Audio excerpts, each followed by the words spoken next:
Good evening. It is Tuesday evening. It is 9 p.m. or just after 9 p.m. And we are at the final round of the RTA BTCC Championship in association with Motorsport.ie. It's been a fascinating championship. Ups and downs, sometimes more downs than ups, but we'll get to that later on. But a championship now that still is up for grabs, although we do have one candidate whose it is to lose. My name is Kevin Galvin. I'll be joined very shortly, as always, by Evan Dalton. Ronan Hederman is the man doing the work in the background, and we're back where we started. 8 weeks ago, we were here in the county of Kent at Brands Hatch, the Indy track, for our shortest track of the season. Now we head to one of our longer tracks. We're back here in the southeast of London, just in the southeast of London. You can see here we're at the Brands Hatch circuit. So the GP version this time around, 3.916 kilometers. That's 2.4 miles in old money, 9 turns, and a race lap record of an Irishman, which we always love to see. Adam Carroll, the A1 GP Ferrari, when that was a thing, back with the 112.2. I can tell you that is not the times that I drove when I was on the practice server earlier on. It's a little bit off what our drivers are going to get to in these British touring cars. But Evan, this track is so kind of, it's so representative of touring car driving. And it seems fitting that we should end where we began, back here in the county of Kent. Yes, hello Kevin, hello everyone watching at home once again. It is Championship Day, and yes, it's very fitting that we return to where we started this season at Brands Hatch. It was very messy at the Indy circuit. We're on the longer Grand Prix circuit today, so it should be a little bit, I suppose we could say, cleaner, but certainly the same good close racing we've come to expect. It's not as close maybe as it has been in some previous seasons for the championship, but it still should be a very interesting night. Yeah, very interesting night and a very pleasant day here altogether. Partly cloudy. You can see our little widget, our little animated widgets in the background.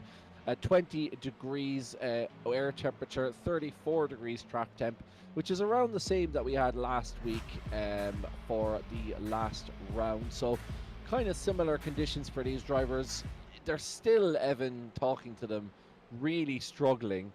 As you see, the best driver who never made the grid there, just coming off your screen, and the best driver who did make the grid on your screen right now. That is Ronan Doherty with a 131.879.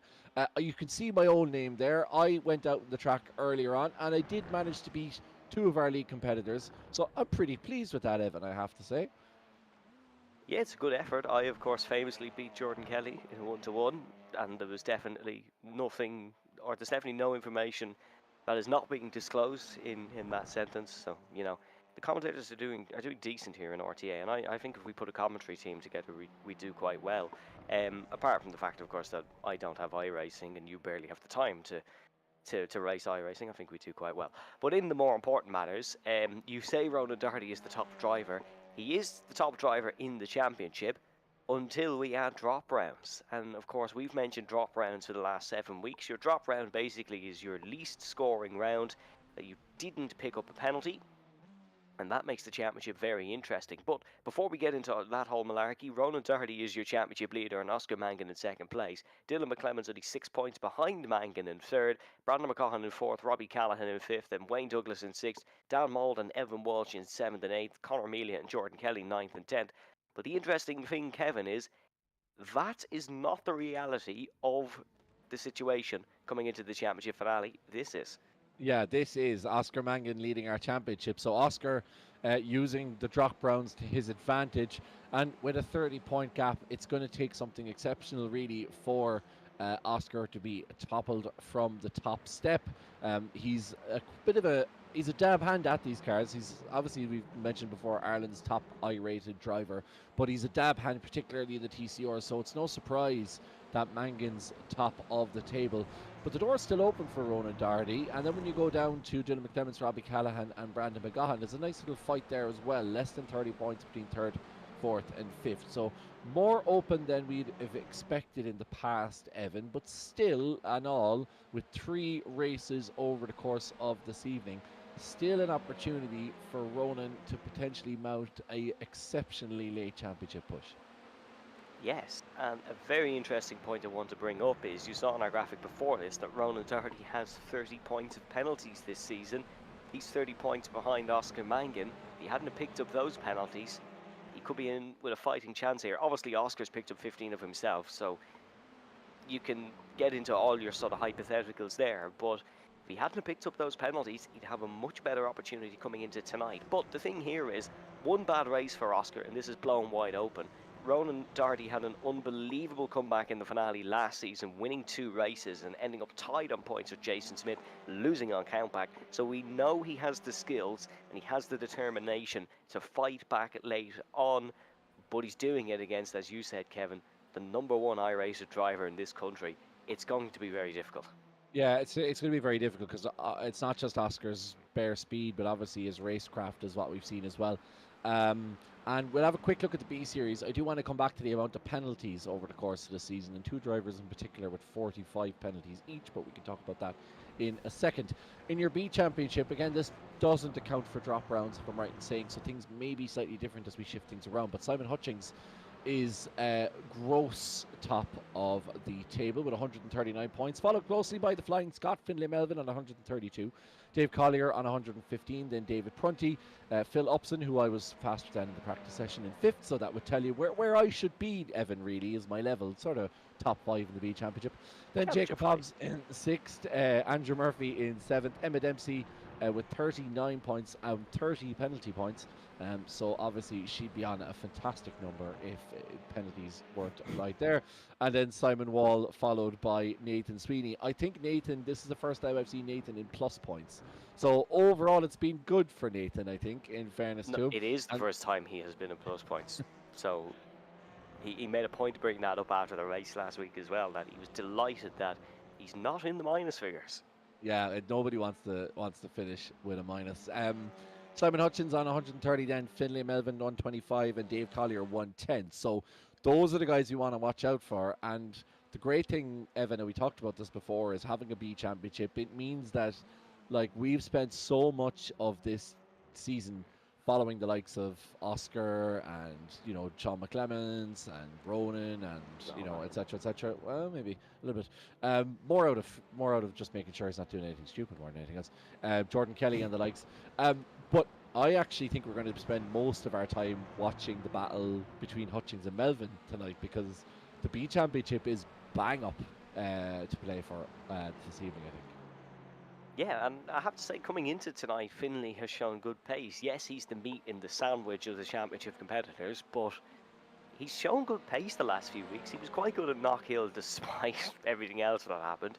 He had a decent race in Silverstone as well. Didn't necessarily get the results, but the pace was there, and he's shown good pace in practice tonight.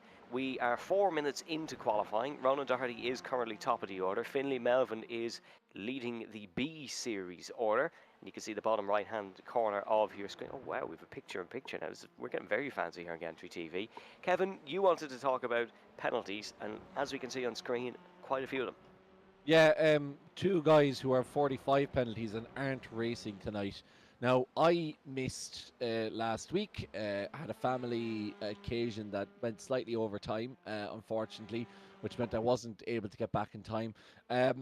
But Dan Mould and Evan Walsh. Evan, talk us through a little bit about, you know, the what would I say, broadcast friendly version of what happened there and why these guys won't be on track tonight. To call a spade, they both spit their dummies out. Well, there was race bans handed out as well. Due to incidents, there was a lot of, let's say, messy racing. It's not like either of them punted each other, let's say, or punted people, let's say. Well, one incident was close to that, but it was sort of messy incidents, and then that resulted in penalties. And of course, if you pick up a certain amount of penalties in a short time span, you do pick up a ban. Dan Walsh picked up a ban, so not allowed to race for this week, but wasn't planning on racing this week anyways. And then Evan Walsh not here either. So it's a disappointing end for both of them, because both of them would consider this maybe their best car or their best class, and it's an unfortunate end. It does open up the top 10 a little bit. Mould currently sat 7th, and then Evan Walsh in 8th right behind him. So it does open up opportunities for the likes of Jordan Kelly, Rory O'Shea, although I don't think Rory's here. No, he isn't here. Rory not here because he was actually at the Indianapolis 500 at the weekend, so that's why Rory's not racing. But gives an opportunity for Sean McClemens, maybe even Tony Stack a little bit to break into that top 10. But yeah, disappointing end to the season for those two, and certainly Evan, if he is racing in the next season, will be looking for a bit of a bounce back. Yeah, I'd love to know how Rory O'Shea got on over there with his head and the sun. But yeah, it's a pity about both Evan Walsh um, and Dan Mould, because they both provided quite a lot to this championship. Obviously, Dan had such a good start to this championship, but he's had some brilliant battles as well, along with like Dylan McClemens we saw earlier on, and he took it with great grace and gave great credit to Young McClemens and the other drivers in the series. And Evan, like we know, is obviously a rapidly quick guy.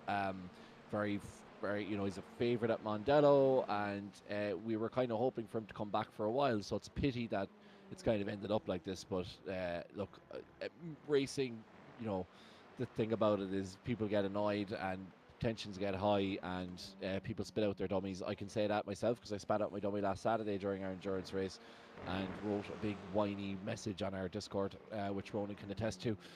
So we all have those moments where we kind of lose the head, I but did you'd it last hope Friday. well, there you go. You'd hope with a week a break and that guys will kind of have a chance to think about it. One man who certainly isn't spitting his dummies out and has championship ambitions is this man right here, Ronan Darty. I'd love to know what's on the side of his. Is that some sort It of play on? It's Pulp Fiction, but it's somebody's it is Pulp wish. Fiction, but instead of Yeah, John Travolta and oh my God, what's the other guy's name? Samuel L. Jackson. Samuel L. Jackson. Oh my God, thank you. It is Ronan and Sean. And actually, one thing we didn't point out last week for the viewers is Dylan is actually on the roof of this car. There's also someone interesting on the bonnet, Kevin, but I'm sure you can figure that one out. I don't really want to. He's in the channel with us. Oh yeah, that's a mental image I could really do without. Right, let's go from the outside to the inside of this car, because I'm going to have to douse my eyes in acid after looking at that livery. As Ronan takes us on a lap around this Brands Hatch GP circuit. So, coming up over the Brabham Straight down to Paddock Hill Bend, this is, I can tell you from experience, this is exceptionally difficult to get your braking right here, because these cars like to understeer enough as it is. Never mind to say when you're off camber and downhill as he piles into Druids. Take this corner quite tight. Some other cars you want to take it almost in two parts. This, no, you just take it in the one big line as you head down towards Graham Hill Bend. Once again, a lot of runoff there on the outside you can use.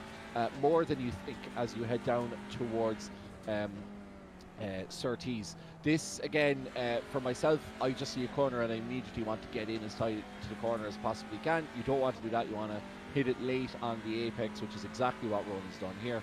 Finds a great example of it as we head down Pilgrim's Drop and towards Hawthorne Bend. This now is an early apex, but does give you plenty of space on the outside. There's a small bit of runoff there on the curb that you can use. And down towards Westfield. Now there's a couple of corners here that you want to cut across the corner as opposed to more going around. This is the first down the Dingledell and towards Sheens, which is another one you want to cut across here. Really take as much curb as you can, or as much as the curb car allows. Then the left turn here of Stirling, again, very heavy camber on this corner. So just drop your car in as far as you can on the inside.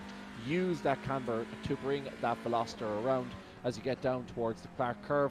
Again, here you can see early apex. You want to push the car way out wide as far as you possibly can, opening up final corner and back down the Brabham Straight for a lap here at Brands Hatch Grand Prix.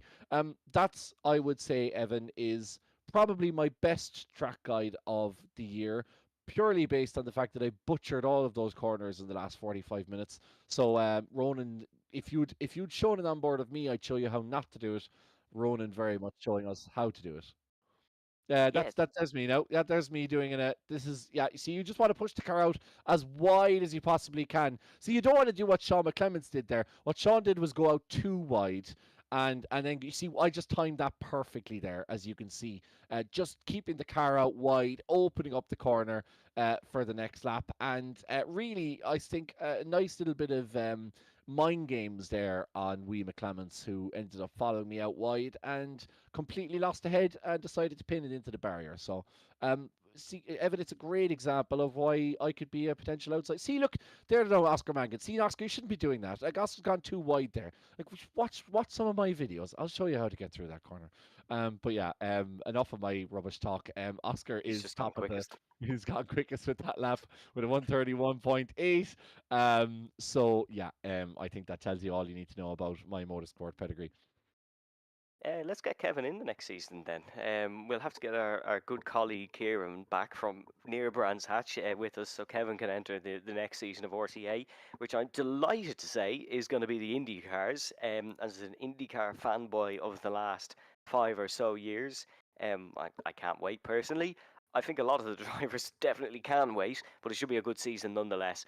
Anyways, on tonight, it is Oscar Mangan quickest, Ronan Doherty second, and Jordan Kelly in third. And it is Dylan McClements and Robbie Callahan. And I can't believe I'm saying this, but Finlay Melvin is currently sixth in qualifying. So when the lights are shining brightest, Finlay is performing. He's ahead of Sean, Brandon, Connor, and Dara Halley to round out the top 10.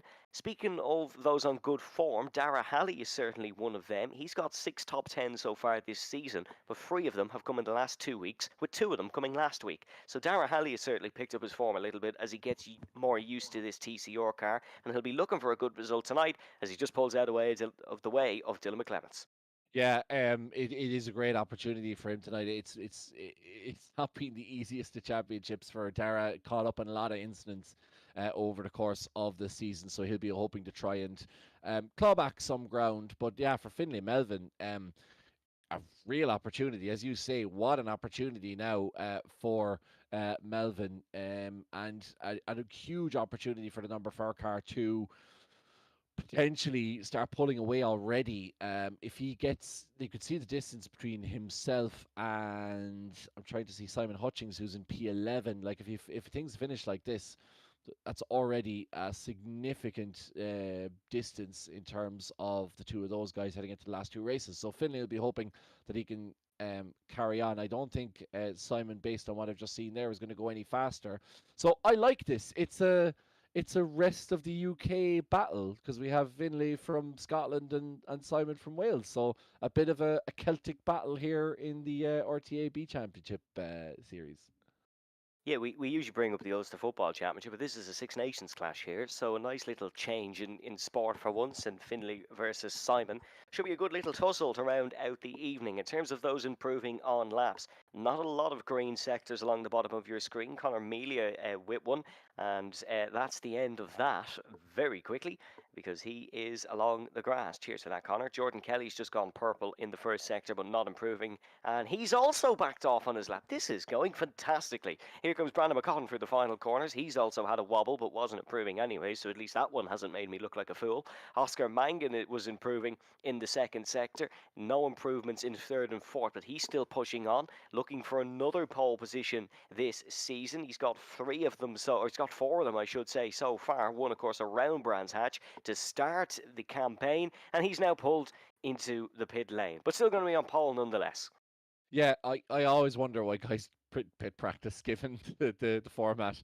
That actually, I think this is a good opportunity to bring up the format before we grid for the opening race. So if you haven't joined us before, thank you very much for joining us, and you are very welcome. This is the RTA British Touring Car Championship with Motorsport.ie. Our first race is a 10-minute affair, grid set by the qualifying that you're seeing in front of you. Race 2 is 15 minutes with the grid set by race 1. And we go at it then again in race 3. A small bit of a gap, not enough for a cup of tea, but enough maybe to have a quick drink. 20 minutes with the top 8 reversed from race 2 as we head towards the opening race. This is, as I said, 10 minutes with the grid set by qualifying. All of these races are worth the same amount of points, I hasten to add. So if you have a bad race 1 and it spills into race 2, you have really shot your championship chances in the foot. But Evan, our 2 championship contenders, 1 and 2 on the grid. Yes, this is going to be a right old tussle. It is Oscar Mangan, who is on pole by less than a tenth of a second ahead of Ronan Doherty in second. Jordan Kelly in third, then it's Dylan McClements in fourth. Robbie Callahan in fifth, with Finlay Melvin with his best qualifying result of the season in sixth. Sean McClements then in seventh, with Brandon McCaughton in eighth, Conor Melia in ninth, and Dara Halley in 10th. Then it's Simon Hutchings, Tony Stack, David Prunty, Dave Collier, Danny Dempsey, Dermot Toomey, Kevin Joyce, Emma Dempsey, Jabal Gandor, and Phil Upson rounding out the order with Nathan Sweeney behind them, and of course no time for Mr. Kevin Galvin. I was doing something else. Can't remember what it was, but yeah. You can ignore my name, obviously. I did jump into practice, as I said earlier on, just because I love this car, especially the Audi. I've talked about it before, and I just wanted to see kind of where I stacked up against the grid, and it just goes to show you how quick even the likes of the Dave Colliers, the David Prunties, those kind of people where you think, okay, well, they're kind of quick. As we get going already, sorry, Evan, we are getting going already, and a good start for Oscar Mangan. Yeah, great start for Oscar Mangan as the lights drop very quickly there. Mangan leads in towards Paddock Hill Bend for the first time. Then it is Doherty, Kelly, McClement. Nobody jumping the start Melvin style heading in towards the first corner. And speaking of that battle in the midfield, Robbie Callaghan and Dylan McClement side by side. Or sorry, Robbie Callaghan and Sean McClement side by side, I should say. Callaghan just coming out on top there. Was a good start for Conor Melia, who's up 2 positions. Good start for Kevin Joyce near the back as well. Nathan Sweeney has found a handful of spots on this race start too. And you can see that is Finlay Melvin, who looks to be pulled out a line and is diving down the inside. No, sorry, it's not Melvin, but we are free abreast here heading into the left-hander. That's Kevin Joyce, Danny Dempsey, Jamal Gandor, who are all fighting. And you can see Dave Collier mixed amongst it as well, but a very clean start compared to what we saw in the Indy variation of this circuit 8 weeks ago. Yeah, and speaking of the Six Nations clash between Hutchings and Finlay Melvin, Melvin's already down 6 places. He gridded 6th, let's not forget. He's now down in 12th, and in 10th is Simon Hutchings. So despite the qualifying, Finlay finds himself behind Hutchings, which is going to be a massive blow to the number 4 car. He will be he's had enough. He's sent Tony Stack into the barrier. Oh, that's an awful touch. And arriving on the scene is Jamal Gandor. Nothing that Gandor could do there with a car on his left. Oh, Tony Stack getting fishtailed there from Finlay Melvin, whose evening goes from bad to worse. And that is potentially, Evan, going to cost him the championship if the stewards view that dimly. We might have another look at that one. That was a rapid change of direction for Tony Stack. Let's have a look here on our Gantry TV replay as we are heading up towards Sheens and in towards Stirling. Let's have a look then. So that's Melvin behind, Stack in front, and there's no contact made there for me. I'm not sure if you see that different, Kevin. But it looked like there was to me on the right rear. Maybe we could get another angle. Can we get an onboard even? And have a look to see, because it looked to me like there was contact on the front, here we go. the back rear right corner, as we see, and bunk. Yeah, 100% contact. Yeah, it looked like contact to me, I have to say. And exiting stage left is Tony Stack, and going to be a penalty. Into a barrier near you. Yeah, the stewards aren't going to see that very brightly, I have to say. And for Finlay, unfortunately, that could have a massive bearing on his championship, as he's now battling with Danny Dempsey, and the 2 of them going side by side. And thankfully, at least they're both Audis, so they can trade parts. But I think that's a little bit too much as Dave Collier tries to get involved in this action. If I was Dave, I would be staying out of their way, because I could see this ending up in tears, I have to say. Yeah, that was actually Kevin Joyce, not Melvin, who made contact with Danny Dempsey, but both well held, I have to say. And the battle rages on there. Still Oscar Mangan in the race lead, Ronan Doherty in second. Then it is Jordan Kelly, Dylan McClemens and Robbie Callaghan. The real action coming from down the order. Kevin Joyce, of course, bouncing back from a race suspension. He's currently up 5 places to start here, so he's your biggest gainer in the field so far, followed by Nathan Sweeney, who's up 4. That's a little bit of an off for Brandon McCaughton by the looks of things, and seems like Dara Halley was able to swoop down the inside. Dara, of course, race pace not necessarily been his forte this season, but as we said earlier on, his pace has been improving, and he's up 2 spots here and ahead of a 3-time race winner this season. Yeah, Brandon McCaughton's Dara Halley, should I say, is having a great start so far. So let's hope he can continue this. Behind them is Melvin, and of course Simon Hutchins as well. So the 2 of them now coming together on track for the B Championship. So first and second for the B Championship coming up against each other. Thanks to all of you in the chat as well. Peter McCann says hello. Sadly missing round 8. Peter's in Hanoi, so I hope she's well. Ollie Meredith says good luck, Danny Dempsey, and Johnny Hollywood says evening all. Thank you so much for joining us. You're all very welcome on the stream for our last one of this series. But we will be back for the IndyCar, which is going to be exceptionally exciting. But of course, we're going to talk about that a little bit later on. But Dara Halley, Evan, doing exceptionally well to hold on to this 8th position because he has a gaggle of cars behind him. Yes, RTA heroing the Indy 500 Blues, but Dara Halley is looking to just stay in front of Brandon McCaughton here. And this is rather ironic because this is the situation Brandon has found himself in at the front of the field, where he's been leading and defending a full pack of cars behind. Dara Halley is now going to try and use Brandon's tricks against him. Oscar Mangan, though, almost cruising at the front, it seems, as here comes Brandon McCaughton, diving down the inside of Dara Halley. And I have to say, he's made that look fairly simple, but Halley is going to fight back, and he actually has the inside line here. That's a great run off the corner for Dara Halley. McCaughton's going to try and sell him a dream and go down the inside. Brilliant move from Brandon McCaughton, and he is ahead. Simon Hutchings looking to follow through as well, and Hutchings and Melvin side by side out on circuit, but Halley gets all out of shape. Simon Hutchings takes the place. Melvin is going to look to follow him through as well, but Dara Halley has the slipstream heading down towards the Hawthorne bend. He's going to have the inside line as well, crucially. Melvin's got to play his cards right here. There's still plenty of time in this race to overtake Simon Hutchings. He's got to try and swing it round the outside. Does he run off the circuit? Just keeps it within the paint, and they're still going to be side by side here. This is getting very sketchy. Still no contact made. Melvin runs it all the way around the outside, and has he got no? Still doesn't have the place. Still side by side for a third corner. Still no contact made, but Melvin does run wide this time. And has Dara Halley got in front? No, he hasn't. I don't really know what's just happened, but Finlay Melvin has taken the place and is up to 10th. Yeah, Halley has very much inserted himself in the middle of that battle as Sean McClements has Jordan Kelly, should I say, got a slowdown there coming out of that bend. That's why you saw him pulling out to the side. But Dara Halley very much inserting himself in that battle. And Finlay Melvin's sponsor is quite apt because he was up Halley's Yazoo for quite some time, but eventually got the move done, and albeit with a little bit more strength. But I think you'll forgive Finlay Melvin for that, because there's everything on the line for them, for those two boys tonight. For Halley, it's just an opportunity to try and save some face over the course of the championship. So really, you can kind of understand why Melvin's being so aggressive, because he needs to try and hold on to Hutchings' coattails for the rest of this race. For Finley's standards, that wasn't even too bad in terms of the aggression. That was actually quite a nice fight between the two.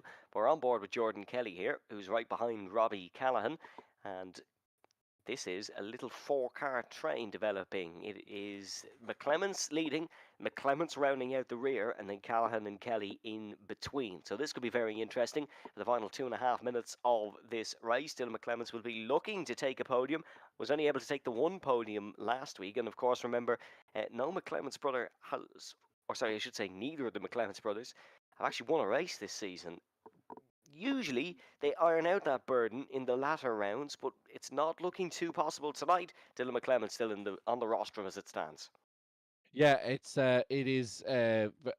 just about, but he's going to see these two guys battle in front of him. This may help Dylan a little bit to see these two guys battling in front of him, as we have a look at Dave Collier now going up against Kevin Joyce is behind him. It's David Prunty in front of him. There's so many red and white cars down the order, it's hard to remember which one is which, but it looks like Dave Prunty got that one slightly wrong, and it's going to open the door for Dave Collier to go down the inside of Druids, and he gets that move done. That's good work there from Prunty in the number 2 car. Johnny Hollywood says Peter aiming to get his traditional final night podium by going, big accident. That's Robbie Callan being pushed off wide there, and Sean McClements getting involved. He has Jordan Kelly in front of him, so the two of these guys know each other exceptionally well. Didn't quite see that incident, Evan. You might talk us through what happened there. I may have been reading the notebook for statistics, but Robbie Callahan running wide for the final corner. Sean McClements able to sneak through, and there was a nudge we're hearing, so he got pushed off. Stewards might take a look at it. Seemed like a fairly touring car move, but stewards may take a look at it afterwards. And Jordan Kelly looking very under pressure here from Sean McClements. It may be a team DDR 2, 3, 4 come the end of this race if Sean plays his cards right. We'll have one more lap to go, heading in towards Paddock Hill Bend. Nice battling right up and down. You can see Dylan McClements now trying to go for a move. Oh, sorry, he's overtaking lap traffic there, I think, is Dylan McClements. Am I right in saying that? That is indeed, as the white flag waves. Johnny Hollywoods, as I said, he says, Peter aiming to get his traditional final night podium by going on holiday. Interesting strategy. So, yeah, I think if Peter gets a podium in this one, then we'll definitely have to be worried about the stewarding and running of the series. And Johnny Hollywood then says either a holiday or he got nicked and he's in a POW camp. I'm not sure. Maybe that's what he meant by Hanoi. Um, Here's Jordan Kelly with Robbie Callan pushing Sean McClements behind him. Finlay is 3/4 of a second off Simon Hutchings now.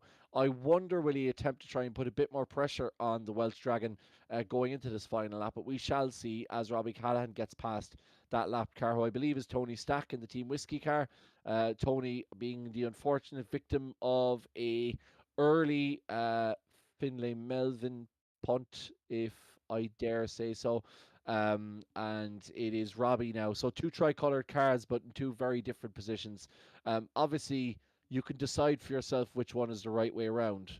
Um, I suppose it kind of depends which way you look at it. But yeah, Oscar Mangan rounding the bend for the final time, Evan, to continue his strong championship.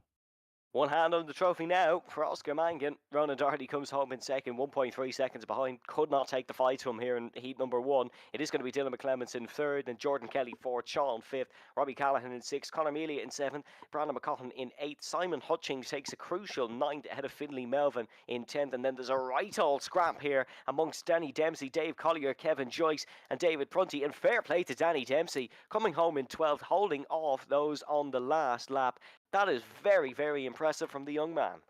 Yeah, Kevin Joyce, 4/100ths of a second behind Dave Collier. So almost snuck down the inside there as we see the last of those cars crossing the line.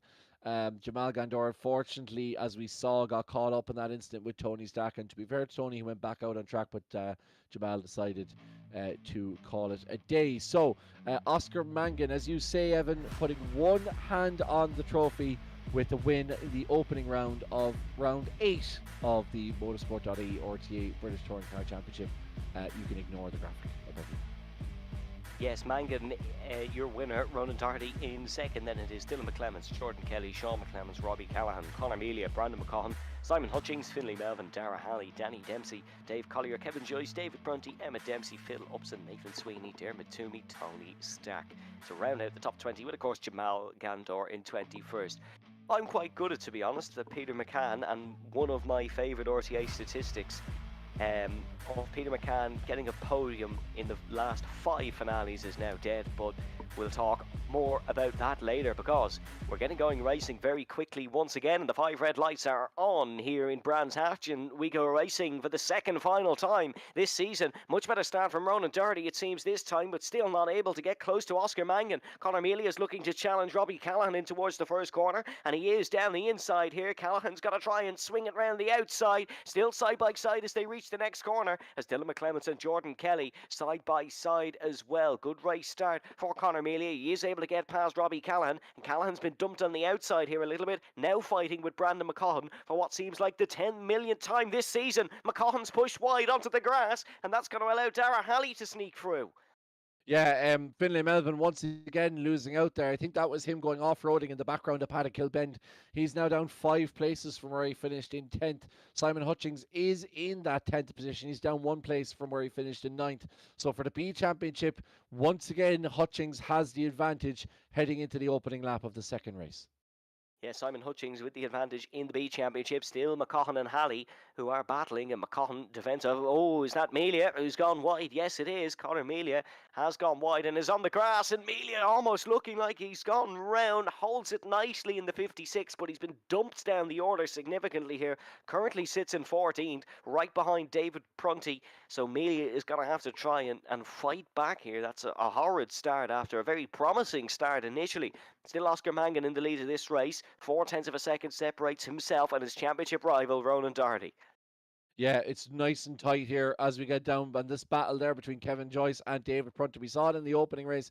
That continues. Another battle that we saw in the opening race continuing is that between Brandon McGahan and Dara Halley. And McGahan, I think, had to cede the place there to Halley, having a slowdown. As you can see, a couple of cars going wide. That's Jordan Kelly going wide in the background in the number one VRA car. Jordan obviously fancies himself as a bit of a Max Verstappen, sporting that number one number. There's a whole host of cars in the pit lane. One of those is our B Championship contender, the number 4 car, Finlay Melvin. He is in the pits. It's all going downhill for Finlay Melvin, and he's in the pit lane, presumably for repairs, and it's looking like Simon Hutchings, with a good race here and a good race in Heat 3, will be able to snatch that. Conor Mealy is now fighting with David Prunty here, and Kevin Joyce is right behind as well, looking to get involved. You don't have to invite Kevin twice into a fight, but he does actually back out this time, as does Conor Mealy, and they will be line astern, heading through turn number 5 in towards the Westfield bend of turn number 6. Back up the front then, Ronan seems to be more on the pace in Heat 2 than he was in Heat number 1. Of course, back when we were at the Indy variation of this circuit, Oscar Mangan won Heat number 1, Ronan Doherty won Heat number 2. So unless the pendulum swings that way once again tonight, but let's take a look at a replay before we discuss that. Yeah, let's have a look. This is the Finlay Melvin incident. He is heading down here now, and little touch to the back, and then spins out, and that is a massive. Oh, and he collects. Is that Tony Stack again? Massive crash. That's Tony Stack again. That's Emma Dempsey, Jamal Gandor, and the 20 car, which is Phil Upson. All of those involved in a huge accident further down the pack. We missed that in amongst everything else. But Finlay, unfortunately, that's on him again. Obviously, no fault in terms of no malice in it, but a big mistake by the Scotsman. Unfortunately, the pressure getting to him in the final race. And once again, Tony Stack. It's like Tony Stack is like who's that priest in Father Ted that every time they ring him, something bad happens to him. It's like I just have pictures of being like, oh, I'll just ring. Yeah, no, not Todd Unctus. Todd Unctus is the guy who's topless and ends up in the. That's Christmas episode. I can't remember this guy's name, but everyone knows the priest I'm talking about. But I feel like it's like, oh, I'll just ring Tony Stack there and see how he's getting on. Tony picks up the phone. Immediately, somebody comes out and takes him out of the race. He has had no luck this evening. Yeah, poor Emma Dempsey this season has been punted more than an NFL team with a terrible quarterback. It's not been a good season for Emma in terms of collisions that she's got herself involved in, mostly through no fault of her own. Although did have one of the most impressive dive bombs I've ever seen last week. It did result in a penalty, as far as I know, but it was very impressive and very funny in the incidents channel. So back up the front then, once again, after we seem to watch our leaders for a little bit, then dabble in a little bit of backmarker chaos, and we're back with the leaders once again, and it is Jordan Kelly who's starting to attack Dylan McClemens. Kind of cast our eyes back to the Super Formula Lights Championship when Dylan burst onto the scene with an unbelievable defensive effort for 20 minutes on Jordan Kelly. He's going to have to channel something similar here, although Jordan very close to getting the move done. Yeah, Jordan's putting about as much pressure on him as an NFL blitz team that can actually do their job to carry the theme. Father Larry Duff is the father that keeps getting called and ends up in accidents. So I think I'm going to crown Tony Larry Duff Stack for the rest of the evening. Jordan putting plenty of pressure on Dylan, but as you said earlier, Evan, he knows how to defend, does Dylan McClemens. He's done it before in different cars. He did a great job of it in Silverstone as well, as far as I remember. He knows where to put his machine in order to keep himself out of trouble. So he is keeping the racing line at the moment. He's not being too defensive at the moment, is Dylan McClemens. But obviously this GP track is so tight and so twisty that you really want to be very committed if you're making an overtake, because if you kind of half-ass it, you're only going to get yourself and the person you're overtaking into major trouble. Yeah, absolutely. You've got to be very precise in scenarios such as this. And thankfully, for the most part, Jordan Kelly and Dylan McClemens usually are. Sean McClemens is looking to get involved in this one as well. So his brother is doing a right job of backing Jordan Kelly up into Sean McClemens. It's Monaco Grand Prix tactics at this point. And you can see Sean just running the normal line. It's a paddock hill bend. The other two are fighting at it. And Dylan McClemens hits his apex nicely. Jordan cannot find a way past. Is he going to go for the outside here? Dummy towards the inside. What is the plan going to be for the Formula Ford racer. Jordan Kelly is going to try and swing it the long way here. That's not going to work in a month of Sundays on Dylan McClements. Or is it? Or is it? And down the inside he goes. Brilliant move from Jordan Kelly. Dylan McClements still has the inside line for the next corner, and he has a bit of momentum under his bonnet as well. Can he chuck it back up the inside? Yes, he can. It's going to get close on exit here. Has to be careful not to shove Jordan out. And yep, absolutely, you can see that precision that we were talking about, working overtime here to not push each other off. But Jordan Kelly has got the move done. Maybe May is the month of Sundays. It is. It's 1-1, I think, in that battle as they go on. But in fairness to Dylan, he's given as good as he can get, and he was played a bit of a blinder there by Jordan, who went round the outside of Druids, knowing that he'd have the inside into Graham Hill, and then just a tiny little bit of a hip and shoulder just to ease him out of the way. I think that's all fair and love in British touring car racing, and that battle continues there as we go back to Danny Dempsey. Great evening for him thus far for Danny, finishing in the top 10. No, finished 12th in the opening race, and that's exactly where he is now, behind Conor Melia. So it's a great opportunity for Danny to potentially get an outside shout for driver of the day, but that is as a decision to be made later on. In the much more interesting topic of my Google searching of Father Ted, before we move back to the racing, one of the first related search when I tried to Google Father Larry Duff, as Conor Melia tries to sneak around the outside of Dave Collier, but that's not going to happen, and Dave just puts his big old backside into Conor Melia's bumper and makes sure that he can't get past. The first related search is, which episode did Father Ted racist, which doesn't even make grammatical sense. So Father Ted racist? No idea.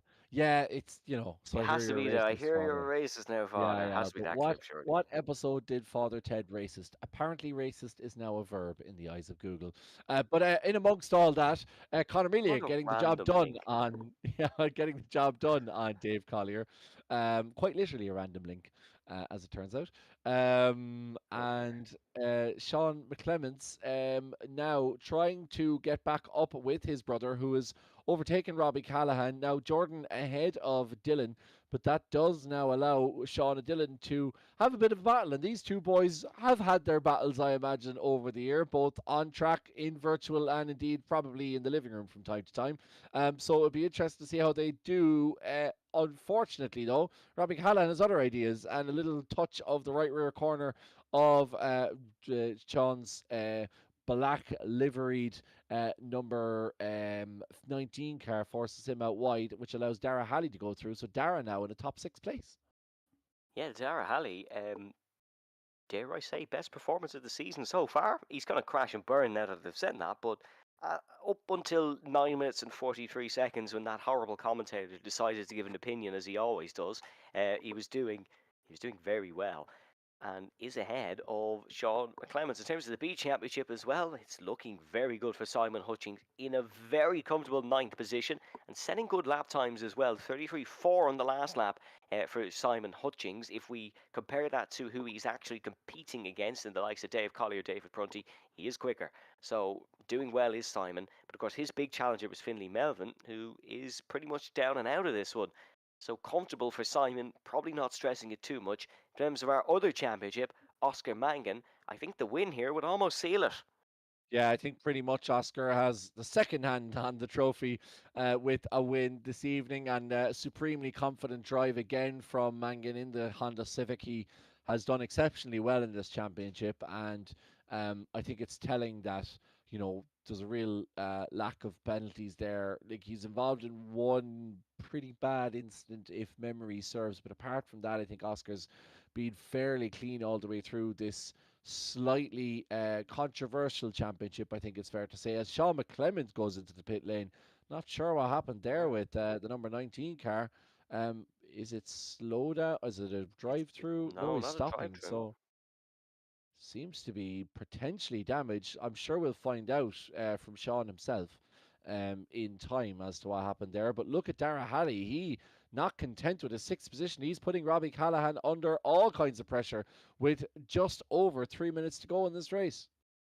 Hasn't scored a top five this season, has Dara Halley. Definitely his best opportunity to do so. He'd like to overtake Robbie Callahan and take that, but there is a battle for third once again, and we go for round number 2 between Jordan Kelly and Dylan McClemens. And McClemens not going to be close enough on this occasion to try and get past Jordan. Jordan was actually quicker on the last lap, but Dylan utilising the slipstream very well, and possibly a mistake by Jordan at the start of this lap that's allowed him to close the gap. You can just see the way it's been tracking, although, there we go. You can just see the way the lap times have been tracking. And for the most part, Kelly is quicker. But Dylan, look, is right on the tail of Jordan. And one little slip up from the Donegalman, Dylan will be right through. Yeah, that's all it takes is one small mistake, really. And when you're such tight margins here, if you do make a mistake on this track, it's very hard to try and get back in and defend that mistake. You're really pushed to the outside, especially when you get towards the GP part of this track. You're really one line corners. So if you do make a mistake, it's very hard to get yourself back in. Sean McClemens has dropped down behind Phil Upson, and they're going to have a little bit of a battle. So Phil doesn't usually get to battle with either of the McClemens brothers, so this will be a new challenge for him. Simon Hutchings, he's up to P8 as Simon, though that's going to be P9 as we see him go wide through Paddock Hill Bend. But nonetheless, for Simon, it's been a tidy AF season for the 37 car, and I think that given results here, Simon pretty much has two hands on the B Championship as well before we go into the final race. Oscar Mangan, as a matter of fact, I'm pretty sure has already wrapped up the A Championship because he was 30 points ahead, outscored Doherty by 2. This, of course, excludes penalties because obviously if they get handed a 15-point penalty, that's a totally different story. But outscored Doherty by 2 in heat number 1. That brought it to 32. And, of course, it is... Sorry, no, he will wrap it up after this one. And then he'll go to 34, outscoring Doherty by another 2. Obviously, Ronan can only score 30 in heat number 3. So Oscar Mangan, if it stays that it is, will wrap up this championship in the next lap or 2.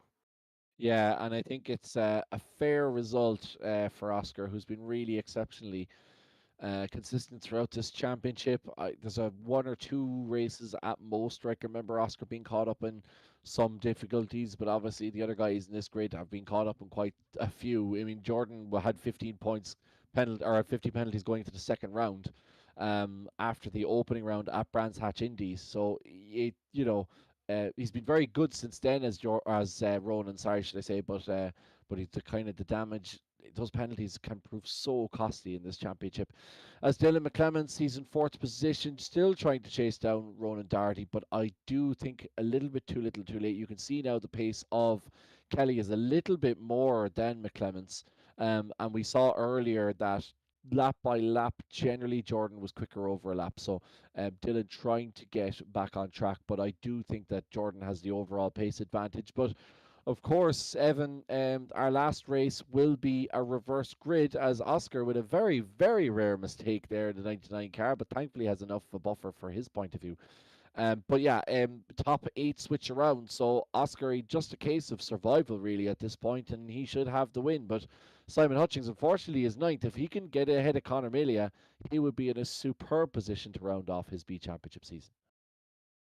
Yes, and of course, all results unofficial until the stewards have their say. With the way Oscar Mangan has driven tonight, you can't see him picking up a penalty, and he'll round through the final corner to unofficially crown himself an RTA champion for the second time.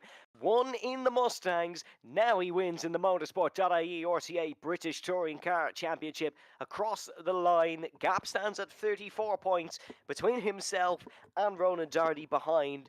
So no penalties from the stewards, and he will officially become champion. Just needs a clean race in heat number 3 to not get himself in any trouble, but he has the points gap as of now. Ronan Doherty does come home in second, but again, could not get close.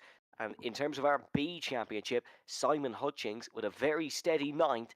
It's definitely not official for Simon yet, but one, maybe even 1.5 hands on that trophy. Yeah, and it's a pity in a way from our point of view watching on. Obviously, fantastic for the drivers involved, but a pity, particularly the B Championship for Finlay Melvin, the way his championship ended in the pit lane. It's that was very tight. 5 points we had between them with the drop rounds included coming into tonight. I was really hoping we'd get some good ding dong battle between the two of them, but unfortunately for Finley, just a very small mistake. I think it was. I have to remember now where it was going through. I'm in the wrong tab now, but just a small mistake in the GP section of the track. I think it was down through. Was it through Sheens? I think, or maybe it was Westfield. I'm not sure. But unfortunately, that just was enough to put Finlay in that awful position, taking out some drivers with him. So spectacular, but unfortunate as Oscar Mangan, unofficially, but probably officially, crowns himself as the Motorsport.ie RTA British Touring Car Championship winner. Yes, and of course that is with another race win in heat number 2. Ronan Doherty in second, Dylan McClements in third. Then to run you through the rest of the order before we hear from the podium, it is Kelly, McClements, Callaghan, Melia, McCaughan, Hutchings, Melvin, Halley. Although Finley Melvin definitely didn't finish 10th in that one, so that I think is a little bit wrong. Just going off the timing screen, Mangan, Doherty, Kelly, McClements, Callaghan, Melvin. No, this is all wrong. So that graphic I don't think is right unless Finley had Heat 1 results, unfortunately. That's our results from Heat 1. There's our results from Heat 2. That's a little bit better. Mangan, Doherty, Kelly, McClements, Callaghan, Halley, McCaughan, Melia, Hutchings, Collier, Dempsey, Prunty, Toomey, Joyce, Sweeney, McClements, Upson, Gandor, Stack, and Finley Melvin. And rounding out the order, let's hear then from your unofficial, official, provisional, almost champion, Oscar Mangan. Oscar, congratulations. Bar any mishaps that gives you a penalty or multiple penalties in heat number 3, you are the champion. Yeah, thanks very much. We were just kind of laughing there. I think Jordan mentioned it's kind of tied up as long as I don't go absolutely mad in this next race. So yeah, no, happy to get it done. And I guess we just have fun in this last one with the lads. It's been a week of winning for you so far. Certainly in the Sandero, it wasn't made out to be as easy as it has been tonight. You've been cruising at them. Nobody able to challenge. Yeah, I think I'm very mixed on these cars. Sometimes I can't stand driving them, and then sometimes they actually are really fun. Like they're brilliant for racing and keeping the grid very close. But yeah, I think it's just I think the grid makes it enjoyable, these cars to race, and just it sort of clicked initially. I don't usually drive the Civic. I usually drive the Hyundais, but it's been a pretty good all-rounder car, keeping the Hyundais honest, and it's been fun to kind of be driving a different one than most of the grid. Then of course heat 3, I know the championship may be put on the back foot now, but we still have a race coming up, and you of course always want to win it. In terms of heat 3, talk us through what your tactics are going to be for this one, because overtaking for the most part looks quite difficult tonight. Yeah, I think most of the breaking points, even with these, are quite short. So I think it's going to be more a case of just trying to kind of pressure someone into making a mistake. I think if you try and send it up the inside somewhere, you're going to really have to have a huge run. So I guess we'll wait and see if people are kind of hard on their front tires. It's really painful, especially at the GP section. So we just have to kind of play it cool on the first lap, especially don't want any penalties, and then just kind of go from there and see what we can do and see how many positions we can push forward.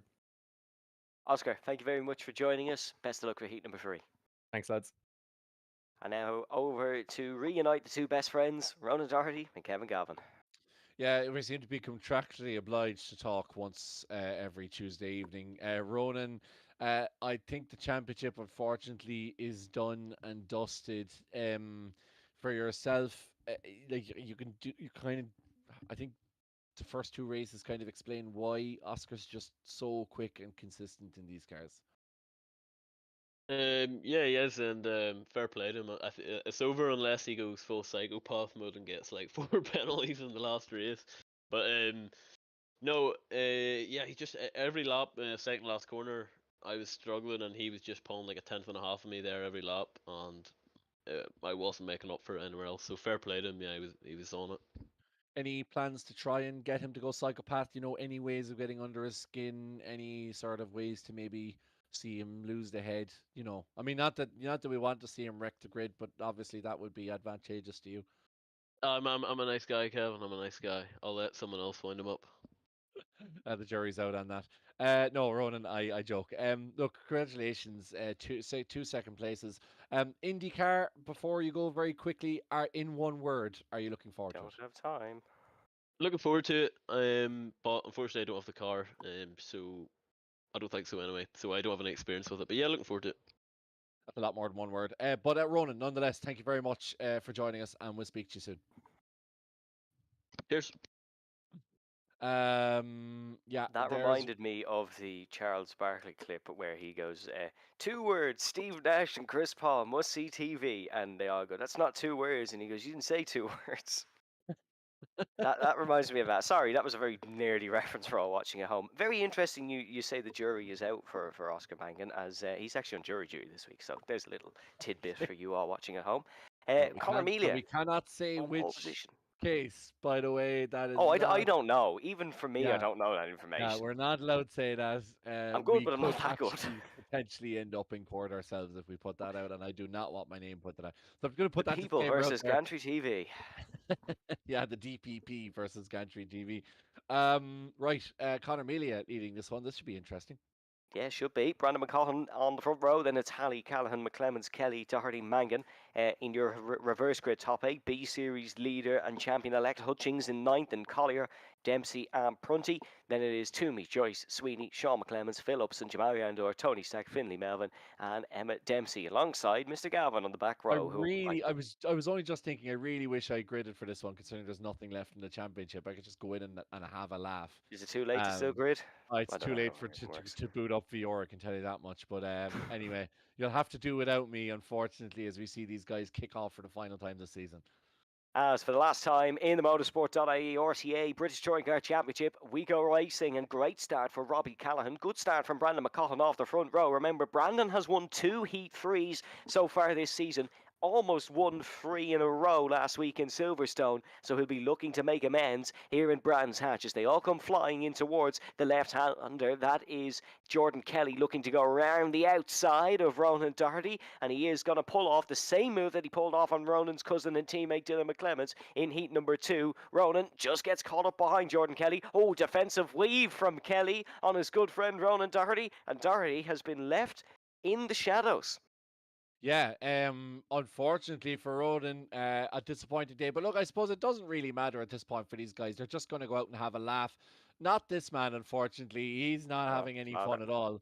And the only thing I can say is that if I did grid, I probably wouldn't have a worse evening than Tony Stack has had.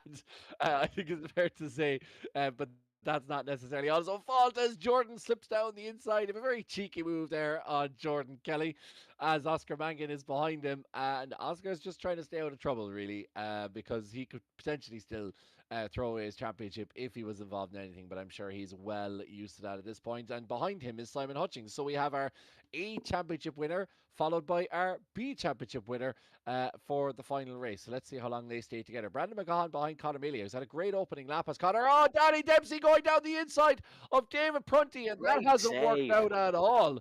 Great work from Dempsey. He just, that's the one of the reasons why I love these cars. You just pin the throttle and the thing starts to right itself. And Danny showing a great example of that, losing it around the outside, pinning the throttle and managing to hold on to that Audi RS3 LMS TCR car. Jordan Kelly in 7th position now. He's made up, no, he started in 7th, still in 7th. No major changes at the front, Evan. No major changes at the front. That's great driving from Danny Dempsey. Of course, himself and Kevin Joyce have made contact a few times this season. That was another one. Be interesting to see, did Tony go around on his own at the race start? Because he was actually wondering before Heat 3 started, could Finley complete the hat trick of making contact with him? So it'll be interesting to see, has Finley bagged the trifecta?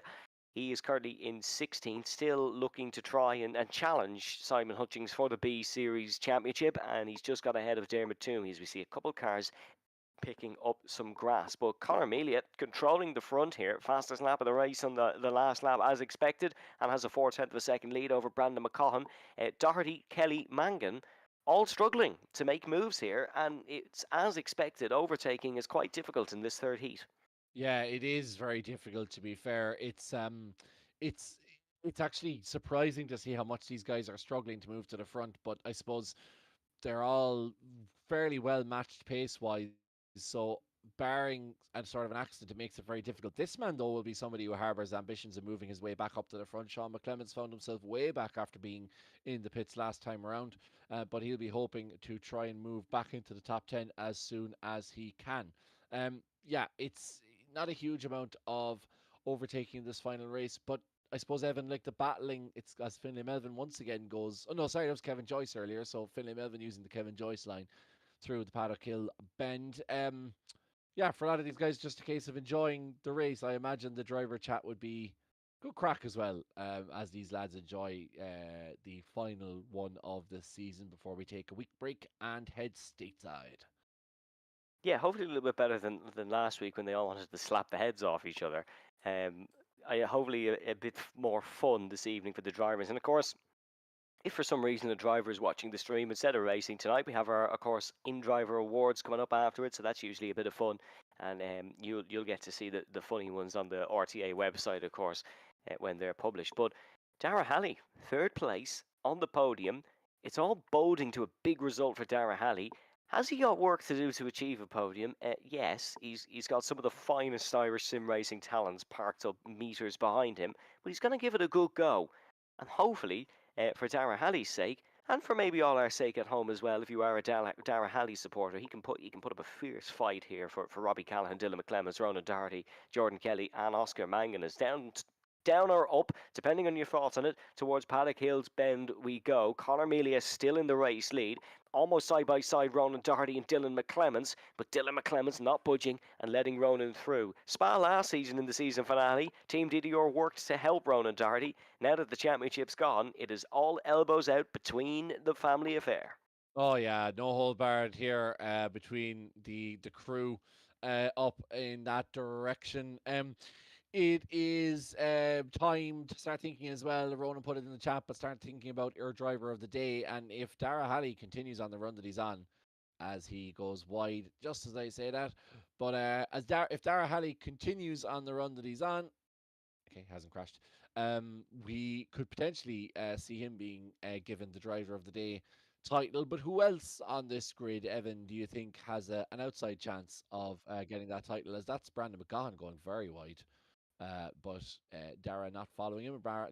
Brandon once again going wide. So now closing the gap is Dara. And he's going to try and make a move on Brandon here potentially.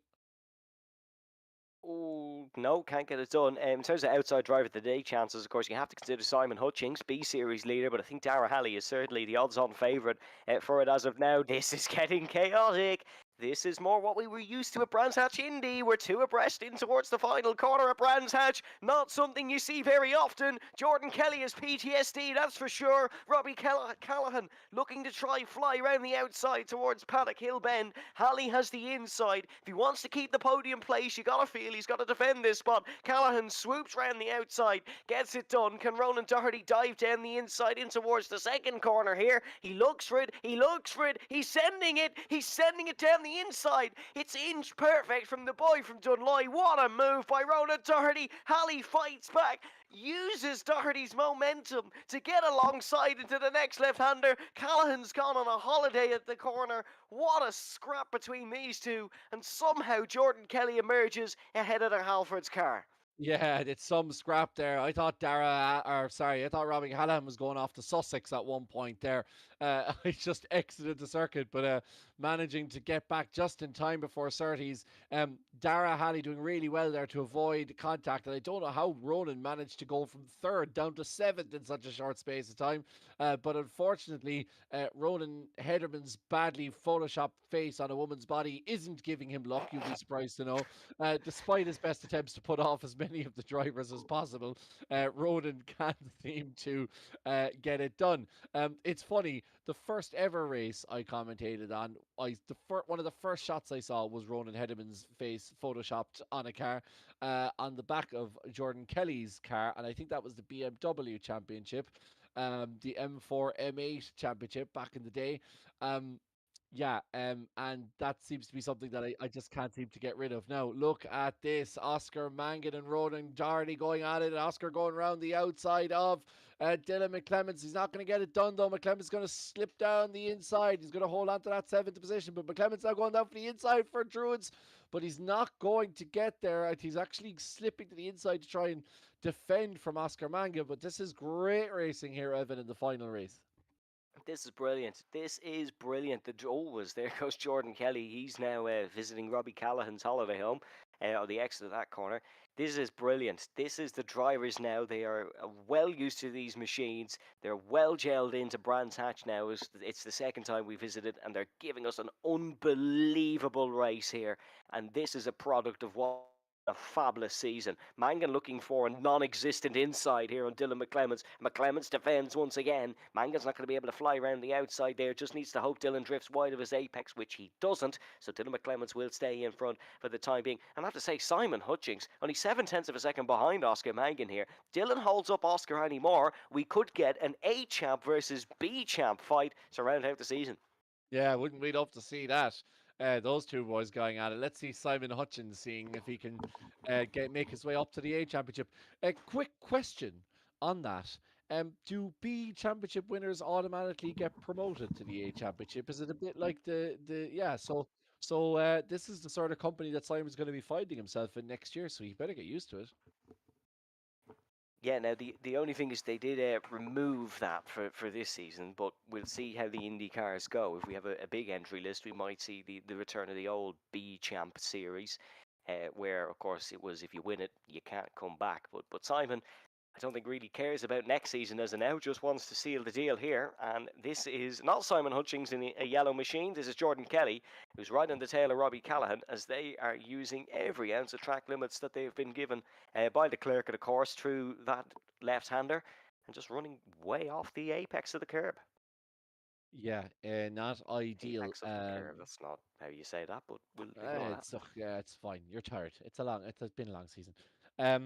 Another good drive from Robbie Callahan, and unfortunate to be caught up in that incident with Tony Stack, but Robbie's actually been really good this season overall. He just hasn't quite had the rub of the green, has Robbie. He's been really quick all the way through the season. So hopefully we'll see him in the IndyCar. I mean, hopefully we'll see all of these guys and girl in the IndyCar next, and potentially, hopefully, another girl, or if not a few more, because we had a few of them earlier on the season taking part in the Indy cars. I know people prefer the single seater stuff more than the tin tops, and I can appreciate that people don't like these cars, even though personally I absolutely love them. But they're not everyone's cup of tea, so hopefully the IndyCar might see a few more people, and it's going to bring oval racing as well, which is going to be really fun for us to commentate on. I've never commentated on an oval race before, so I am really looking forward to all the ins and outs of that. I cannot wait for it. As here, oh no, Ron is actually not able to get the move done. I can't, or he has actually. He's gone down the inside of Dara Halley and yep, got that one done. I cannot wait for ovals. Before I became a massive IndyCar fanboy, I was like, oh, ovals, it's turning left, useless nonsense. Trust me, it's so much more than that. It's so entertaining. The inner workings of being quick on an oval is so much more than you would think. If you're listening to us talk about IndyCar ovals and you don't want to give it a chance next season, folks, please do. Give us one race. The product of racing that you will see will make you want to come back for more and more and more. It's going to be a cracking season, but we'll talk more about that in 8 minutes. Well, we have to see how all these things get ironed out in terms of the regulations and rules, and because obviously we have a certain race format which we've shown to you before. This is what I wanted to try and find out from management before this evening, whether we'd be running just one big oval race, which would be fantastic. Maybe not 4 hours of it, but like an hour and a No, half, 4 hours, 10 maybe. hours. It was 10 hours last year. We'll do the full 10. Send it. Okay. Okay, all from Ronan's house. The only way to do it, get a load of snacks and beers, and just, yeah, we'll be like those lads who commented on Bottom Split Daytona, just turn it into an absolute meme fest. No, picking up on what you're saying as well as Oscar gets very racy here with Dylan McClemens. Oscar has to keep an eye on the fact that doesn't want to give away a penalty or pick up any more penalty points before the end of this championship. But yeah, what I love about this, what I love about the oval racing as well, is not just the actual oval racing itself, which is obviously really interesting and massively skilled, but you have these drivers who race together so much. They're so comfortable kind of racing with each other or understanding which one is which. We have a couple of, let's say, outliers who may be more aggressive than others. So I'm looking forward to seeing what kind of impact they have on the type of oval racing that we have. And also, these guys aren't used to oval racing. Like, we're used to track racing on their real life careers and on their. We don't have that culture in Ireland of oval racing that they do in America. So it's really interesting to see what's going to happen. Finlay Melvin is showing up as being in first position, but I take it Finlay, that's not Take a right. I screenshot, imagine Finley. Connor, yeah, exactly, yeah, yeah. It's mine's Finlay's apparently going to win the beach championship now. We'll obviously have What's to he get done? official results for that. Um, but yeah, I think it's going to be fascinating to see how these guys cope with oval driving and the demands it places on them, and that's going to be fascinating because we know for a fact, like I know and you know, Evan, these guys aren't going to practice ovals. Like they're just not. Like No, they're they're not. just going to turn up on the night and be like, right, well, it's an oval race. Let's Indianapolis see how we Motor get on. Speedway, I can tell you now, a front runner in a traditional RTA championship is not going to win. I'm predicting it now because someone will practice it a hell of a lot more than the top guys will, and he will be rapid. He or she will be rapid. We're going to get a few random winners at ovals next season, and I can't wait for it. Yeah, I'm very suspicious of what Finley has done because that doesn't seem to be a timing screen issue. yeah, And Finley also has 13 off tracks. I have a suspicion he's found a way to use the short circuit or something. yeah. Well, that won't be. I mean, I know it's a final race and all that, but we do have the meme races at Christmas for these kinds of things, and that's not the kind of carry on that we want to see. So, yeah, maybe Finley will decide to pit before the end of the race. I'm not sure. It does unfortunately kind of make a bit of a joke. Let's see if we can have a look at Melvin. It would be amazing if we caught this on camera to see what he did.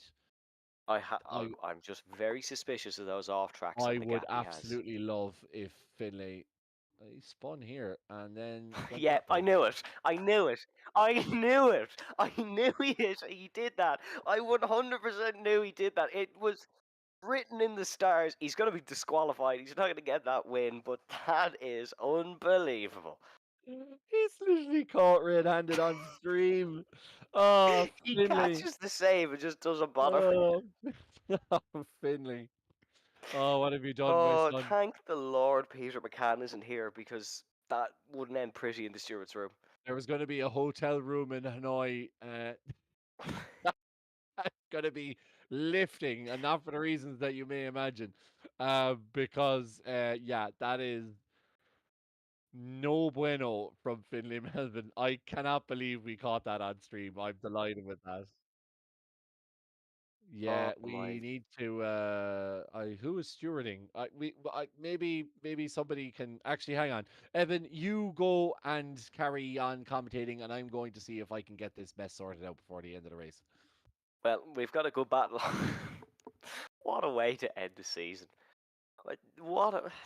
It really is the greatest championship on earth, to be honest, RTA. It actually is. Nothing else brings up stuff like this.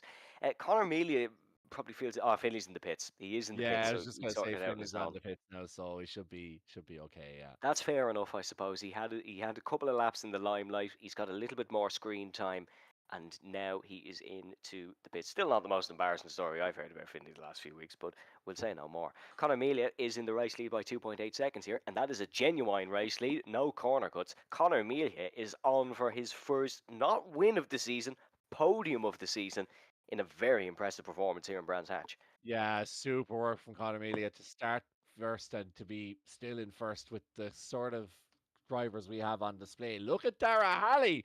Dara Halley taking on Oscar Mangan. It looks like Mangan might have the run here going into Surtees, but Dara is hanging himself with the very best of them. as Simon Hutchins still in 10th position, behind now the two McClemens brothers, but still in a superb position to round off a provisional B championship win. I'm trying to think of the Brendan. Ronan's going to finish it for me, but Finlay, at least he didn't pull over and start celebrating a lap before the victory, which is Brian McManus's trick card. So at least he didn't do that, because that's, I think, the worst thing I've ever seen on stream. But at least Finlay did it in plenty of time. He always has a disaster at Brands Hatch, because this is also the birthplace of the Finlay jump start, where he just ran straight through the field, went from about 18th to first, and unfortunately the two guys who were commentating were a lot more confused than I think me and Kevin have ever been of what had happened. But yeah, so not a good track for Melvin. Yeah, Peter McCann says, "Oh, I'm not here. Oh, I'm losing." Peter McCann says, "I'm losing the gun here."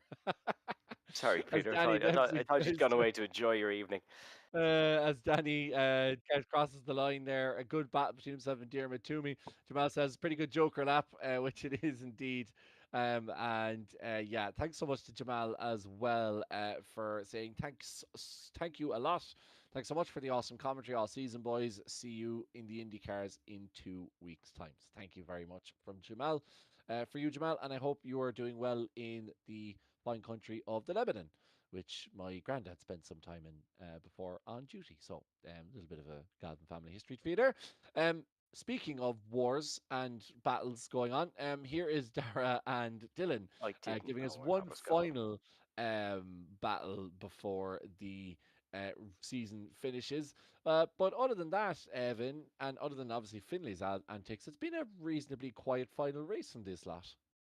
It has. I'm glad Finlay did that, to be honest, because it gave us a little bit of entertainment and gave us more IndyCar stuff to talk about later. But the 20 minutes are here, and I tell you what, 2025 has been the year for Conor Melia so far. He's impressed in the real racing world, and now in the Motorsport.ie RTA British Touring Car Championship, he's going to go from flag to flag and win. It was a nervy last lap. He lost about a second, but a very impressive win for Conor Melia to round off the season. Jordan Kelly in second, then it is Ronan Doherty in third, Robbie Callaghan fourth, Brandon McCaughan in fifth, and to confirm, your RTA Motorsport.ie British Touring Car Championship champion, it is Oscar Mangan. We didn't quite have the drama of last season. It was a dominant display in the end.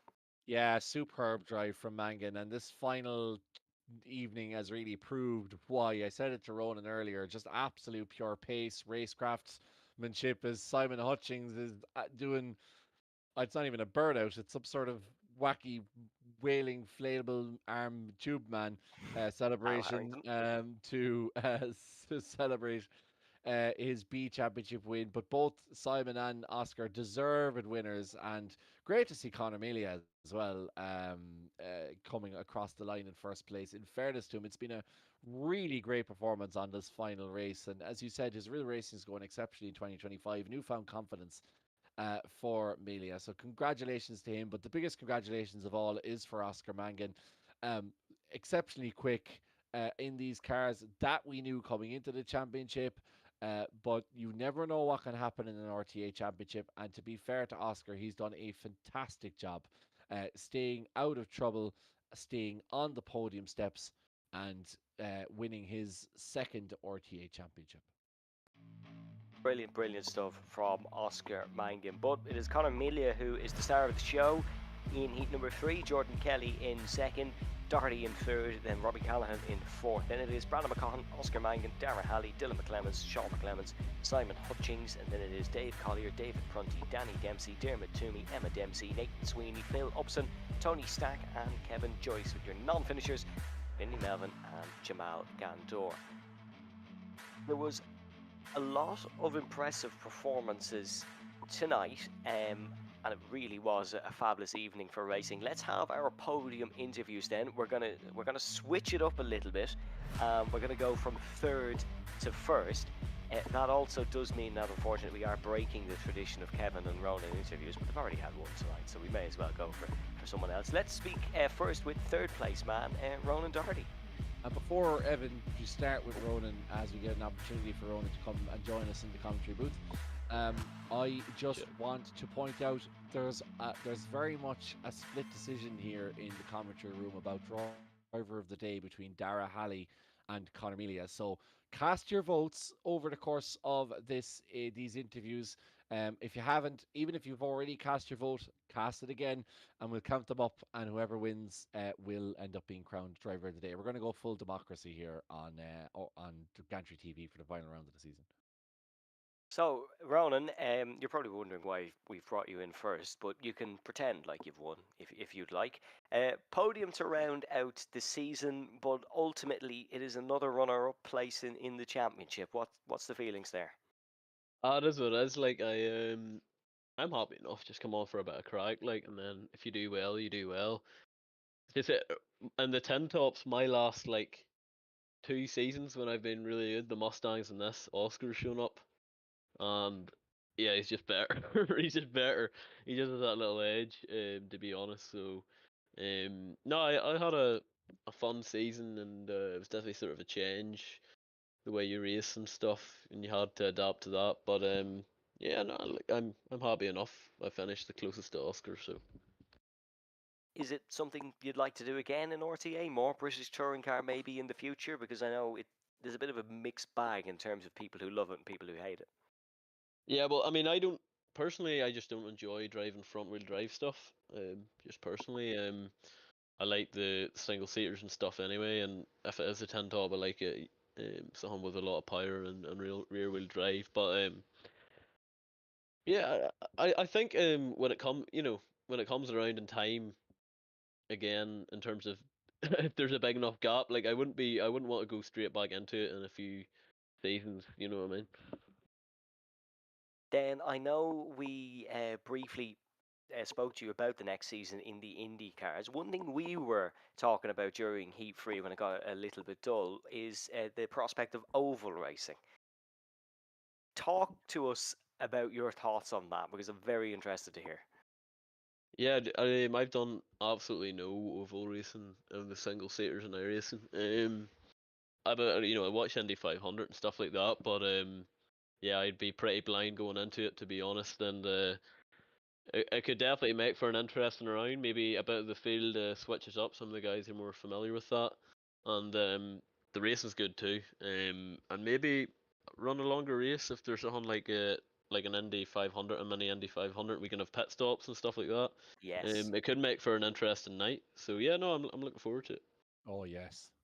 My theory is that we could do it as like a fundraiser and do a big long event and give it a proper go. But I mean, I've rambled on about that enough for long enough. Ronan, thank you as always for your kindness and joining us in interviews throughout the season. We greatly appreciate it, and congratulations on all your success. It's second place in the championship, which is nothing to be too disappointed about, and a handful of wins as well. Thanks, lads, and thanks for providing the stream and the commentary to everyone at Gantry, and thanks everyone who tunes in on a Tuesday night, and it's been good crack, so cheers. Keep it country. I was waiting on it. I knew he'd say something at the end. Second place then, and from Donegal, I must remind you, Kevin, is Jordan Kelly. Oh yeah, I forgot about that because he never reminds us. Jordan, first of all, bit of an up and down season for yourself. How do you feel about the Indy cars coming? Because we just asked Jordan, have you much No, experience we just driving asked around the Ronan. Sorry, just asked Ronan. Can you can have you much experience, Jordan, aka Ronan? I done like a week or two of them one time, a couple of months back, I think. But they're fairly good. I think we'll get some good racing with the push to pass and stuff. But we just need to have it limited some way. Hopefully, we can change how much push to pass you can get for each race or something, because the default stuff is just way too much. But it should give some good racing, to be fair. But it'll be good to get back to single seaters, that's for sure. These things are Yeah, just they're too physical. I was just gonna say, are you fed up with him at this point? Yeah, they're just a lot of work to drive them. I think more than anything, you can't relax for a second in them to take a break or get the sweat off your head. they're still good. It's still a very good championship, but looking forward to IndyCars too. Yeah, what are your ambitions going into next season? Because obviously, I suppose you'd kind of a broken, like the last couple of seasons have kind of been a little bit broken for you. So, how's your availability for the 8 weeks? Can we expect to see you for all of the 8 weeks? Nah, it'll probably be broken up again.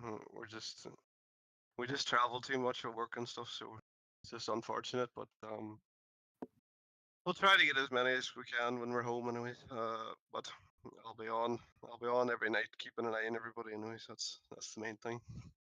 Yeah, absolutely. And look, Jordan, congratulations. Hopefully, we'll get to see you drive around fast in turning left, and it'll be a really good opportunity to maybe freshen up the grid a little bit for some guys who may have a little bit more oval experience, might join you guys up front. But congratulations. Enjoy next week, the week off, and we'll see you shortly. Well, Kevin, talking. And finally, delighted to say that we're going to be joined, but not finally, but finally in terms of the podiums, delighted to say we're going to be joined by Connor Mealy, who'll have a chat with Evan Dalton after not only his first race win, but his first podium of the year.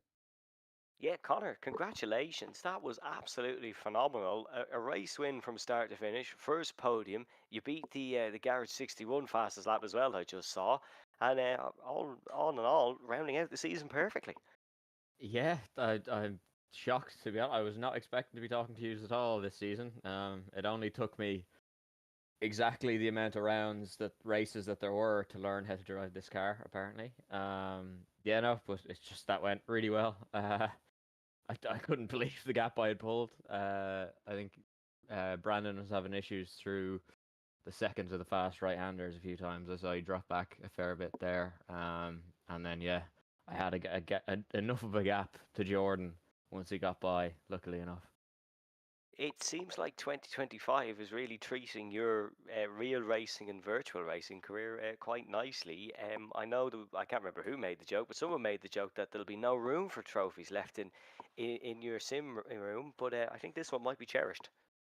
Yeah, it's my first RTA trophy. I think the physical trophy that I'll be getting. So that'll definitely be special. But yeah, I'll definitely have to make some room. Then on to next season. Again, I can't remember who made the joke, but someone basically said that you were the founder of the first RTA Lisbon Treaty and to get a second vote for the car and to push through Indy cars. Thank you, by the way. Safe to say you're looking forward to them. I'm absolutely buzzing. I've done a lot of IndyCar kind of official racing. I've done some leagues in the past. I've done open wheel ovals, which I know a lot of the lads can't say.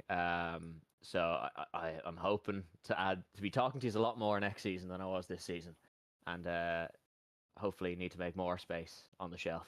Absolutely buzzing for it. And of course, we return to Road America, which is your second home almost, it seems. Yeah, I think I've won 3 races there in RTA and gotten a fair few podiums. I love the track. Although it will be interesting with the update. The update comes out the day of the first race, so it'll be interesting how the car handles after the update, the new tires and stuff. So it'll balance. And I think the they're field adding a bit, I rain think. as well, are they? They are, yeah. There'll be rain tires. There's a new tire model and a new aero model. So Road America will definitely be interesting. Well, Connor, thank you very much for joining us. I believe we have a quick word from Kevin. My apologies. It would be only fitting, Connor, because we talked about driver of the day, and we wanted it to be a democratic process. So it's only fitting while you're joining us to announce Peter McCann as driver RTA driver of the day. Well deserved. No, I'm only joking, Connor. You've been voted, of course, as RTA driver of the day. So congratulations. Another thing to add: there's no trophy for that, but just the love and appreciation of your peers and people watching on. I appreciate it, lads. I think that means more than a trophy, don't you? It does, absolutely. Yeah, exactly. I'll draw it up on a piece of paper or something and have it mounted on my wall, frame it. I'll put it in crayon. and I'll have Thank it you. sent up to you. Cheers, Gavin. No, Connor, congratulations, and again, yeah, really looking forward to seeing what you can do in the Indy cars next season. We are buzzing as much as you are for it, I can assure you. So congratulations, and see you in 2 weeks' time. Cheers, lads. Have a good one. So yeah, Peter McCann was, of course, the people's choice of driver of the day. But you know, there's being silly, and then there's absolute nonsense altogether. Oscar Mangan joins us, and I can say now conclusively, RTA Motorsport.ie BTCC champion Oscar Mangan joins us. But Oscar, I don't even think that's your greatest achievement this week, because you're the only man I know that's extracted anything out of Cavan. Yeah, Oh no! that's a brilliant one, actually. Yeah, no, yeah, we had a good weekend out. Kind of we were disappointed after Kerry. Just kind of wasn't driving wasn't really all together, and just bad kind of mistakes, and not really pushing hard enough. And going into Cavan, I was kind of warned by my parents who've done it loads of times. Look, this is if you can do well in Cavan, the rest should be a bit easier. So it's one of the toughest. That and Monaghan, I'd say, are some of the toughest stages in the country. So to get away just at the very end with the last stage was really cool. And then coming at this, I've unintentionally ended up as a front wheel drive man in the last couple of months. But yeah, no, to get this as well, this is good fun. I signed up. I met the lads in Mondello a couple of weeks ago, and they were on about this, and I said, "Oh, I'll give this a go. This is good crack." And yeah, really happy to get this too. Yeah, I mean, I was gonna say, interesting you say that. Like, do you feel like the fact that the touring cars have come round, they kind of come round at the nice time, because do you feel like the virtual stuff is kind of complementing your rally driving, given the fact that they're both front wheel drive cars? Yeah, I would say there's certainly a difference in terms of power, but then you still have to know about, kind of these things still have a fair bit of weight transfer, and again, it's like you can't just hoof it on the throttle coming out of corners. You have to be very careful about like straightening the wheel out and dealing with kind of you're dealing with your traction and your power band coming out, or your power coming out of the same axle. So there definitely is some transferable stuff, and just sort of keeping reactions sharp and things like that. Just kind of keep finger on the pulse of things. No, I'd say it probably has helped a bit. Um, Congratulations on your championship. Can you sum up a little bit about the championship for us? Because obviously you did have your incidents as well. I don't think anybody completely stayed out of trouble, but like, what do you think was kind of the difference in terms of getting you over the line? I think I'd say I was a bit messy in some races. So I said it to Ronan when I met up in Bishop's Court a couple of weeks ago. I said I need to be careful. I'm creating a narrative here. I kept spearing him off the track, but no, we had a good laugh about it. But I think just the thing with these is to mind your front tires and just kind of play it cool and kind of ease into the race. Don't go kind of mad on the first lap. If you're aggressive with these, they won't reward you. You have to kind of be super smooth with it. And there's been, I don't think I've had a as close a racing with RTA as these cars. I think everyone like Wayne, Dylan, Ronan, Jordan, Brandon.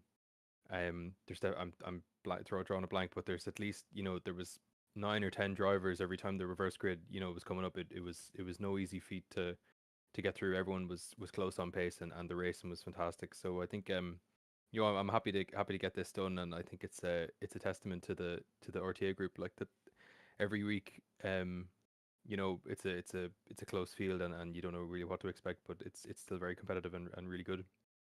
And finally, having all that said now, in terms of how much you enjoy racing with RTA, you've backed yourself into a corner here, because I presume, therefore, you'll be joining us in 2 weeks' time to race IndyCars. Yeah, I haven't signed up for it yet. I'm still kind of on the fence. But yeah, You'll if do it. yeah, I might give it a go. Yeah, I haven't. I did the IndyCars last year on in the I tried to do the qualifying series for the World Championship.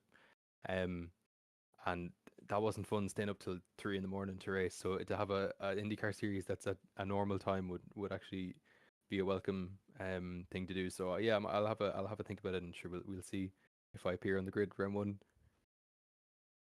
Or look, it costs very little. I was gonna say it costs nothing, but it doesn't cost nothing, but it costs very little. Yeah. So why not throw your hat in the ring? Because otherwise, you won't be holding on to your title. But for the moment, reigning RTA Motorsport.ie champion for the British touring cars, Oscar Mangan. Huge congratulations, and really looking forward to speaking to you hopefully soon in the Indy cars, and obviously tracking your progression in the rally. And hopefully we'll have a chat with you either way about the real life stuff, regardless of whether you're racing the Indy cars or not. Thanks very much, lads. Appreciate it. Brilliant. Great to chat to Oscar there, I have to say, and massive congratulations to him. Do we get a chance to chat with Simon Hutchings? Because rarely, we always end up chatting to the same guys. I have my weekly sort of, AGM with a general meeting with Ronan Doherty, but it is great to speak to some of the guys that we don't get to chat to that often. So it would be fantastic to have a chat with Simon Hutchings, because obviously we won't be able to talk to Peter McCann that we would normally do at the end of the championship, given he's in another continent. So would it be possible to have a chat with Simon Hutchings? Not too sure, but I think we are going to have, I suppose, Waffler Jr. from the admin team join us in the form of Mr. McClemens if we need to. I know the incidents are currently being done as we speak, so we'll have full confirmation, of course, of your final standings coming up soon. Big congratulations to Simon, by the way, with that B Championship, because it is a genuine impressive feat to win the B Series. I know it mightn't say have the champagne as the A Championship, but you got to remember Simon's racing against people of his own pace. He's beaten people of his own pace. Very impressive performance. Should we have our heads melted for a second then, Kevin, and bring in Sean? Sure. Look, anybody who's stopped watching has stopped watching already, so we might as well Yeah, bring true, him on. true. Sean, how are you keeping? Not too bad, lads. How are you? Not too bad. It's not a podium interview, so I won't bother asking about how the race went. I will actually, because it's kind of my job. Tonight you were on the pace, but once again got caught up in incidents. Yeah, sure. That's how it goes sometimes, to be fair. But I was happy enough with the pace and stuff I had throughout the race. Like, considering I only woke up maybe 20 minutes before the race too, so I was happy enough with how tonight went. Could have been better, but sure, could have been a lot worse too. Season as a whole, then, you haven't been too fond of these cars. Of course, you were the first to actually take all the points off yourself and change your car, albeit it wasn't a lot of points the way the situation worked out. But did your mood around this series improve as we got near the end? Well, not to be fair, now it did. Because at the start of the season, me personally had a rocky enough start, but I know once I get in and had a few races with lads, like but it is good battling, and I even think from like a grid as a whole, like everyone sort of started to enjoy it whenever it got nice and close. Especially there tonight, it was brilliant racing between the lads. Um, so I say the more I got racing it, the more I started to enjoy it. I still didn't enjoy driving it, but in terms of a racing perspective, there was definitely brilliant battles and stuff in them. So, um, as well because you can have that wee bit more door-to-door battling and stuff with tin tops. It was good that way. Brought the crowd a wee bit closer. Now, speaking of battling and stuff like that, if you can just pop on the old share screen like a good thing, and if Ronan Hederman could pop up a certain clip, I have something to ask you about real quickly. So let us know when you have that sorted there, Sean. I'm watching it. Grant. Now, if we could play our little. Oh well, we're just getting this up for a We're second, waiting on Sean. Ronan. I can't imagine what this is about. No, we haven't Definitely. watched this multiple times tonight Definitely already. not. I was going to ask, while we're waiting, Sean, did you notice me trying to commit murder right at the end of the practice session? Yeah, that was a fun one though. To be fair, Kevin, it was looked at the relative when I seen this. Kevin it was just sitting still, come around the last corner, and I think it was a bit now an inch is quite big, like but an inch missed it. So Absolutely gutted.